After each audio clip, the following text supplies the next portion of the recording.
Welcome! These are horse racing selections for Friday the 10th of November. I am Flat Cap Callum and I'm hoping you are all very, very well. Alright, we've got, it is the midway point of the Flat Cap Callum week, isn't it? Yeah, Thursday night. So we've had Wednesday, Thursday racing.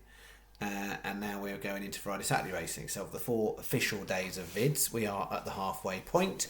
We did do a bonus vid on Monday. We are moving into Friday where it picks up a little bit more interesting for the weekend. So got a busier day on Friday than we've had previously. Thursday's focus was the jumps and it was earlier. Friday there's a little bit more. And it is the all-weather, and it is later. I think I've got one jumps horse of all the 3 meetings. I'm not getting involved in those low-quality big field handicaps. I think there's one at Down Royal, one at Exeter. I've had a couple of goes through, and I wasn't pushing it. I didn't. Just nothing from an obvious value perspective. There's definitely some lurkers in there at prices that could outrun their odds and things, but nothing strong from a value perspective. So I am firmly going on the all-weather. So the makeup of Friday's bets, I've got a little win trixie at Chelmsford, just scraped it in. So it's a Chelmsford win trixie. And then we've got a Newcastle Canadian / Super Yankee, so 5 horses at Newcastle. And then finishing off one jumps horse, which is at Exeter, 4 o'clock Exeter, so it was a later race. And then I've got 3 later ones at Dundalk. We had nice touch on Dundalk on Wednesday, but yeah, we've got 3 for Friday, and they're all decent prices, plus 20 to 1 type prices, all 3 of them. So we'll see how we go. Got to risk it for a biscuit sometimes. And it's £19.50 stake across those 3 bets. So I think today's video is straightforward. I think we've got a review Thursday, we've got to do Friday, we'll do a mention on the golf, and I think that's it. I'm not going to kind of go through other topics and stuff today. I don't think. The last couple of nights have been reasonable. I'm sure I'll mention Clonmel in my recap though. We'll get to that. And the fortunes of a mug punter. We'll talk about that at Clonmel. So what do we do on Thursday? It was quiet. We had that's bet 2 in it. Bet 1. Oh yeah, the 2 sort of ones that were sidey bet ones. So I said, risky ones. Really, I'm taking them in the side bets to sort of 5-6 place market, and then we go and have 8th, and that was a head 7th. So for anyone who was on the 6th place market, I think you could have got 50s on Bet365 when I uploaded the vid. So I'm not sure if people are on that, but yeah, missing out by a head on that one. So very unfortunate. In terms of for the channel, they weren't close to being first 3, either of them. And then the other bet, we had not really interested, going well faded, and then that one got well backed in 8 to 1. And won really comfortably and turned over the Henderson horse that I think was really well fancied as well. But that Manimal won really, really well. Just as a side on that one, because I was absolutely irate. So any horse I put on the channel, 100% I'll be backing it myself, right, outside of what I'm doing for the channel. And anything I put on the channels, they're my sort of better selections. So normally I have a bit of a wedge on the singles, and that one, I was like, when the horse went in, I was like, oh, brilliant, that's not nice little return on that one. I'm like, where's my bet return? Can't find it anywhere. Turns out I backed a different horse that also started with the letter M, but not that horse. So that was my tip. And for the channel, we got a £13 return at 20 to 1. I know not everyone will have got 20 to 1 because the price did start to go in late last night. But if it helps for anyone else. But personally, I got no money back off that one, other than I did place the 50p each way single that the channel did at 20 to 1. But my actual bet that was more than that went on a different horse in error. I realised afterwards. Honestly, I put so many. I turn out for a lot of bets, right? And I rarely do I make a mistake like that. It was so infuriating. I was like, why have I not been settled on this bet? Couldn't find it anywhere. Took me ages to figure it out. And I was like, oh right, yeah, I've accidentally put it on another horse that started with the same letter. Ridiculous.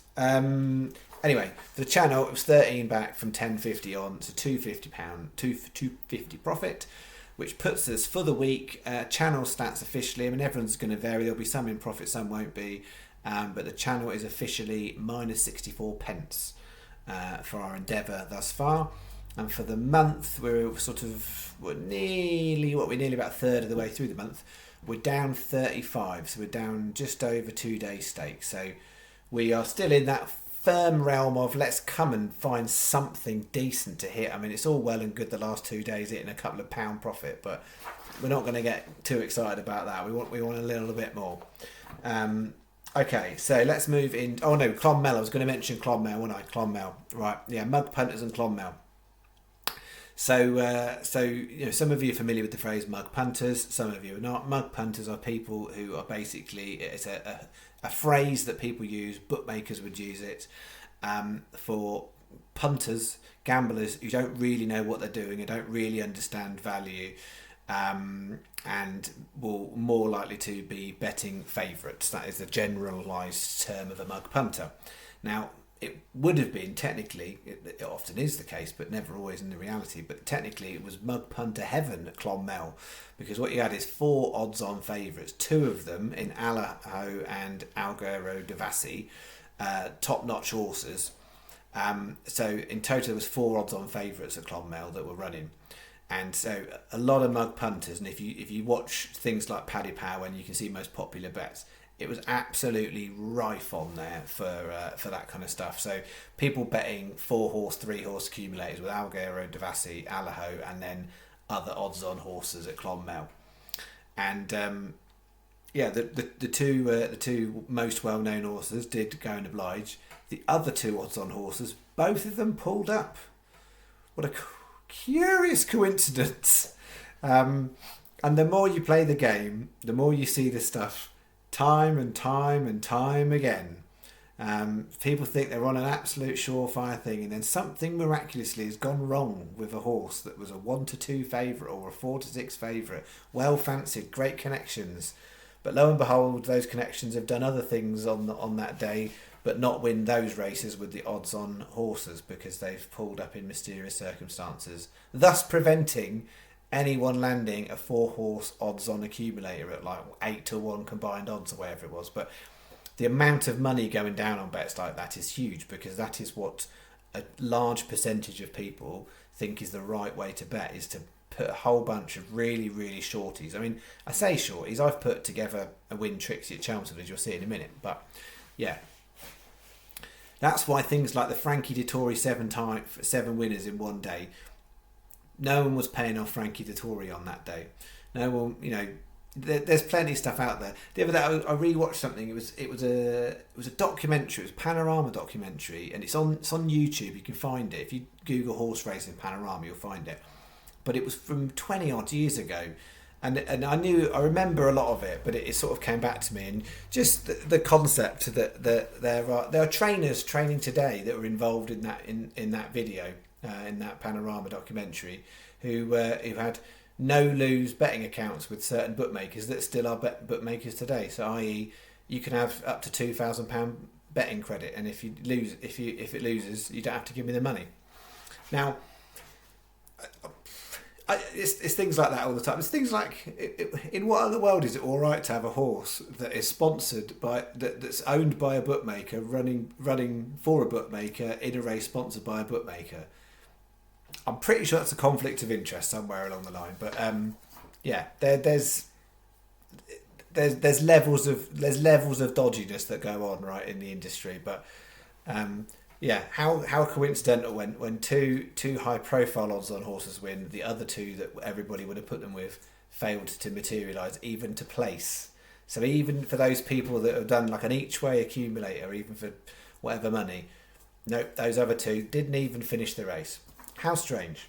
But yeah, this game gets hard. Honestly, I feel like it gets harder every year, and I say that I don't think that's just a feeling. I think it is getting harder every year. The erosion of things like best price guaranteed and that kind of stuff, and definitely prices and stuff seem to be shrinking the night before. As what various bookmakers you look at and you go, that's a little bit tight. And then top of that, You go to YouTube and you think there should be some people helping you with tips and stuff, and there's a bunch of sharks there. What's his face is back, I noticed. Oh my life! What's that? A ring bender's corkscrew bet? What absolute bunch of nonsense!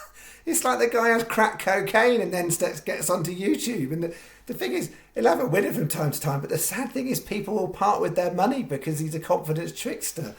But a ring bender corkscrew bet? I mean, what absolute pile of junk is that? It's mildly entertaining. I just absolutely feel for people who get sucked in by this stuff. I'm losing this week by 64 pence. I've told you. I lost this. I'm losing this month. Lose last month. Overall, I'm winning. That's how it goes. You can look at my stats. They're all on YouTube. You can look at my comments. You can see all the people that on a daily basis slate me. They don't really, do they? People are very kind. People are very kind. I've got my usuals. I've got the person that I honestly believe is subscribed to the channel to dislike it. So last night I caught them out because the video was uploaded early. It was like 10 o'clock, so they didn't dislike the video till about midnight. But usually when I upload like midnight, 1 o'clock in the morning, within 60 seconds the dislike has gone in every night without fail. And then there's the other person that's got the multiple accounts who still, I don't understand what kind of weird game that they're playing, but they obviously must think it's hilariously fun for themselves. Zero impact on me. But yeah, they have multiple accounts. So they dislike the video like 8, 9, 10 times with different accounts. And then basically then YouTube eventually just goes, no, that's not right, because all of these accounts are linked, I don't know whether YouTube do it on IP address or whatever details, but then they just basically just take them all back out again. So it doesn't count for anything. It's just really weird. And obviously as a regular viewer, you can't see how many dislikes I get. But on a normal video, there's 1 or 2 or 3. And then, like in the middle of the day, it spikes up to about 10, and then it goes back down again to 1, 2, or 3. Once 24 hours has passed, and it's done it. Like, people are odd, aren't they? People are odd. Anyway, right. I wasn't going to chat about the stuff. Get on to the bets. Where is it? Where am I going? Friday. I haven't done giving any bets. Here's Friday bets. Okay. Chelmsford win Trixie. There's not a lot of margin in this, but I think it was worth doing for the channel. I had a look through Chelmsford, and there wasn't loads. And certainly these are in time order, obviously, the chronological order, but they are also in order of preference. So 12.45 Josie's Kid, 5-2. That's the best value of the 3. It's the biggest price and it's the best value. 2.30 Meng Tian, 7-4 is the second best. And then 3.03 Sunset in Paris 2s. There's not a lot, to be honest. I'm scraping that one in there. And I say not a lot. I had the horse at 13-8, so it's very, very marginal. There's value at 2s, but it's a 10-runner handicap. So that's a bit of the off-putting. Those ones they're shorter field. So yeah, 13-8 is what I had it as. So 2-1 it's marginal, but still a 13-8 or a 2-1 shot's got a good chance of getting in the frame, hasn't it? So 50p win Trixie. £2 is your bet. You want a bog bookie, like plays on multiples like Paddy.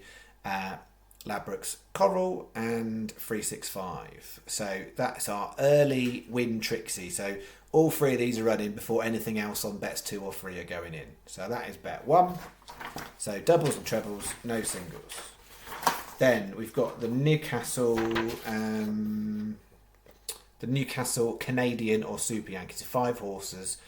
So we're going 308 Mrs. Meader 16s, 720 Ben McDewey at 12s. We backed it last time, 550 What Would You Know at 9s. 620 Pink Parfait 16-1. I didn't do the 650. There is a horse in there that I often back, and I know there'll be some channel regulars will absolutely be on at Oldhair Bloy. It was a massive price. But yeah, I just it's not usually putting in that sort of race. It's a conditional jockey type race, and I left it out. So I'm mentioning it because I think 40s is far too big, really. But I don't know. There was something about it. I couldn't quite put my finger on it. Was niggling me about it for Friday.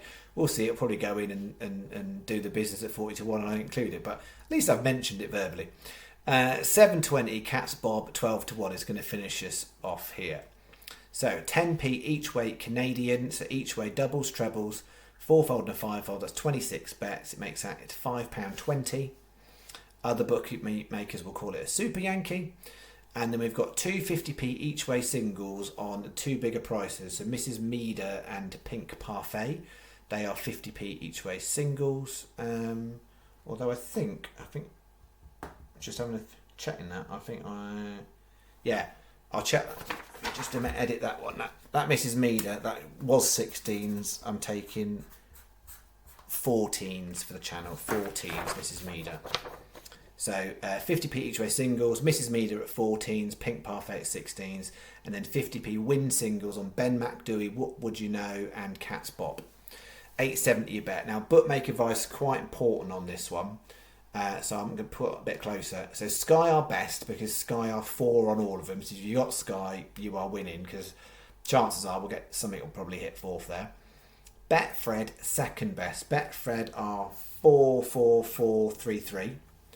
Then you've got 365, 888, and Unibet that are, I think it's legs 2 and 3, 2 and 3 or 3 and 4. I think it's 2 and 3. It is 2 and 3. They are 4 places and 3 on the others, and then Betfair and Betway are 4 places on one of them. So what I'm saying is in that order: Sky best, then Betfred, then 365 because you'll get Bog. Then 888 and Unibet joint 4th, and then Betfair and Betway. That is in that order. So your likes of your Corals and your Hills and your Paddies are only paying 3 across the board. So you want to try and find your way onto one of those 7 at least, I would say. 8.70. Not saying I wouldn't put the bets down, but you know, if you've got the ability to shop around, I've given you the nod there. All right, and then bet free. The only jumps horse I've got, Exeter, 4 o'clock, run to Milan, aging horse, but loves it at Exeter. Didn't run at Exeter last year, strangely, but loves Exeter, so it seems to excel there. So from a handicap mark point of view, the point is the horse getting on and how's it going to run fresh? But from an Exeter point of view, it is an absolute course specialist. So run to Milan, the only jumps horse for the day. And then 3 at Dundalk, 6.30 Dundalk. I surprised myself. I don't really like these listed races at Dundalk that then have like a dozen horses and only Sky are 4 on it, I think. It's only Sky are 4 on it, so there's no one else are. So you're only getting paid 3 places on 12 runners for everyone else. But I actually read through the market, and if you kind of if you look past some of the rating stuff in it, because you wouldn't really give this one a shout, Dance Night and Day. It ran its best race last time, so on the basis that it's improving, they're stepping it up to listed. It ran well in a handicap against decent standard horses. So that was a race the other day, and we had first and third. I think it was last Friday, and they were both well handicapped horses. So it tells me that form is very solid from that last run, and it's on an upward trajectory. It doesn't have loads of other form really that say it would stand a chance. But if you actually look for the rest of the field on there in that Dundalk 6.30 listed, there's a lot of like ifs, buts and maybes with some of the shorter priced horses. About how consistent they are, whether they're going to get on all right at Dundalk, whether a mile's right. So I do think it's worth chancing a price in that race. So Dance Night and Day is what we've gone for at 33s. And then we're going to finish off with the two late Dundalk races. And again, I've gone through these a couple of times, these races, and I've pulled out a couple of pricey ones here that certainly not solid. But we'll try our luck to finish the night on a couple of decent prices. So 8 o'clock Dundalk, Chummy at 22s, and 8.30 Dundalk, Air Guide at 25s. 20p each way Yankee, 4 times 50p each way singles. That's 50p each way singles on all 4. And then finishing off a little 20p each way double on Chummy and Air Guide. 8.80 is the bet.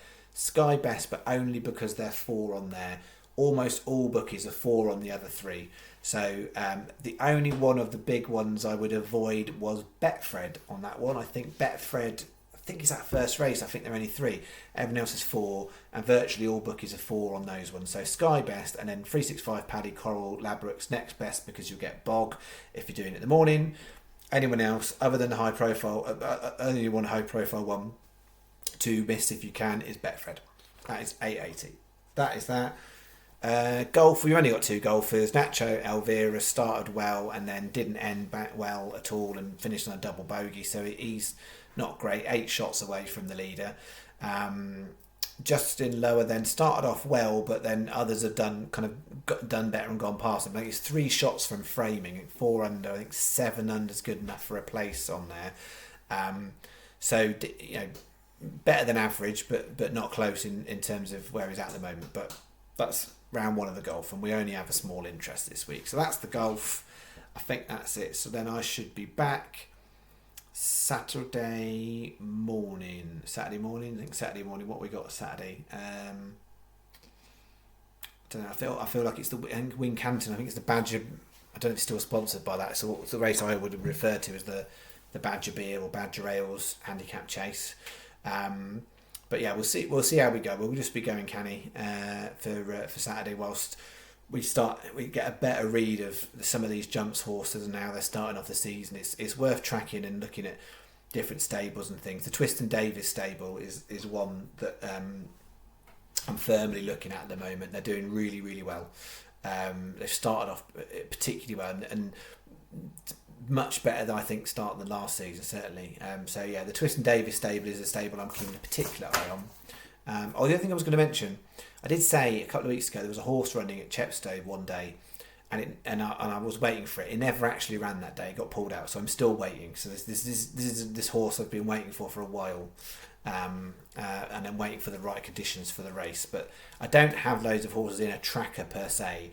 There's a few things I keep an eye on. Most of the stuff I just have a decent enough memory to know, oh yes, that's what happened in that race and that's what happened in that race. But there's a couple of horses I do have written down that I'm waiting for this very, very specific type of race. So that's that. Alright, I think that is me. Thank you very much. Thanks for all the support. Even in this kind of just feels a bit flat, like, we small wins, slightly smaller loss, slightly bigger losses, and overall just going down like that at the moment. It's just a bit niggly, it feels for me. Just a bit niggly, and then like today when I personally go and miss that bet off. I was knocked. All right, thank you very much. See you Saturday. Bye bye.